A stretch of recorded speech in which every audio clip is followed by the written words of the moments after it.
नमस्कार, प्रणाम। मैं हूँ अर्चना तिवारी। स्वागत है आप सभी का मेरे चैनल ज्ञान की बात विद अर्चना चिंतामणि। दोस्तों, आज की वीडियो में हम जानेंगे क्या खरमास में यानी खरमास चल रहा है और खरमास में क्या ससुराल और मायके जा सकते हैं। बहुत सारी बहनों का ये सवाल होता है, क्या नवरात्रि में ही या खरमास में सोने और चांदी की वस्तुओं को खरीद सकते हैं।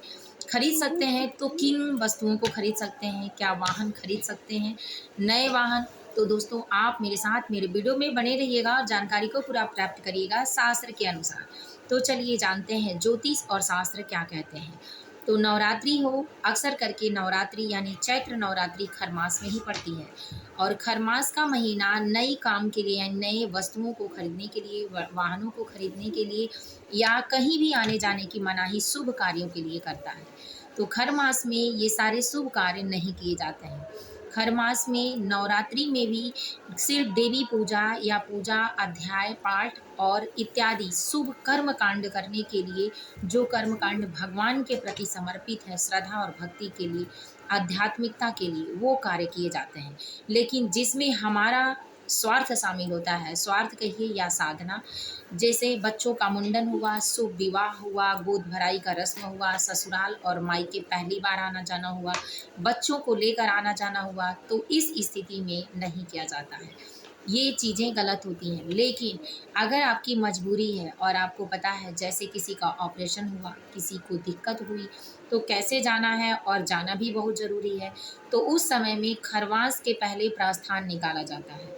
तो आप अगर प्रस्थान निकाल चुकी हैं तो आप जा सकती हैं। बहुत बड़ी मजबूरी है तो व्यक्ति अगर हॉस्पिटल में है या कहीं और है, तो उसके घर और स्थान पर पहली बार जाना है जहाँ अपने मायके से संबंधित है, तो वहाँ मत जाइए। लेकिन अन्य जगहों पर आप जा सकती हैं, क्योंकि सारी चीज़ें भगवान की दी हुई है।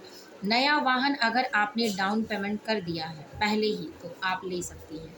लेकिन डाउन पेमेंट आपने नहीं किया है तो नहीं ले सकते हैं, क्योंकि नवरात्रि और खरवास अशुभ महीना माना जाता है और अशुभ समय में किया गया शुभ कार्य भी अशुभ कार्य में बदल जाता है। तो इसलिए इन बातों पर आप ज़रूर ध्यान दें। इसके साथ आप सोने चांदी की वस्तुएं ले सकती हैं कि नहीं ले सकती हैं, ये जानते हैं।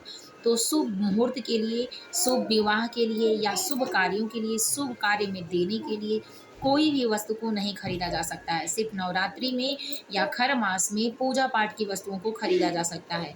लेकिन अगर पैसा आपने पहले जमा कर दिया है डाउन पेमेंट, तो आप ले सकती हैं। अगर पुरानी चीज़ें आपको बदल कर देना है और नई चीज़ों को लेना है, तो भी आप ले सकती हैं, क्योंकि आप अपनी पुरानी चीज़ों के एवरेज में ही रह रही हैं। नया कार्य आपको कोई भी नहीं करना है। अगर मजबूरी हो तो ही ये कार्य करें, वरना बिल्कुल मत करें।